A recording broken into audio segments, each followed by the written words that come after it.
যখন দোয়া করলে কবুল হওয়ার সম্ভাবনা বেশি, ওই সময় বেশি বেশি দোয়ার দরকার আছে না নাই?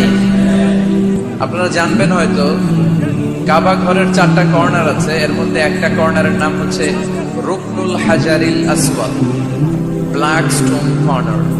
এই হাজারুল আসওয়াদের এই কর্নারে একটা পাথর আছে। এই পাথরটাতে চুমু দেওয়ার জন্য লোকজন ধাক্কাধাক্কি করে। আপনারা যারা হজ উমরা গিয়েছেন দেখছেন না, সালাম ফিরানোর সময় ইমাম সাহেব যখন সালাম ফিরায় আসসালামু আলাইকুম ওয়া রাহমাতুল্লাহ, পিছনের সব মুসল্লিরা দ্বিতীয় সালাম ইমামের আগে ফিরায় দেয়। ওরাই দায়িত্ব নিয়ে কয় আসসালামু আলাইকুম ওয়া রাহমাতুল্লাহ, নিজেরাই সালাম ফিরায়া চুমু দেওয়ার জন্য দৌড়। আছে না নাই? এই হাজারুল আসওয়াদে চুমু দেওয়ার কারণ হচ্ছে এই পাথরে চুমু দিলে যিনি চুমু দেয় তার গুনাহগুলো এই পাথর টেনে নেয়।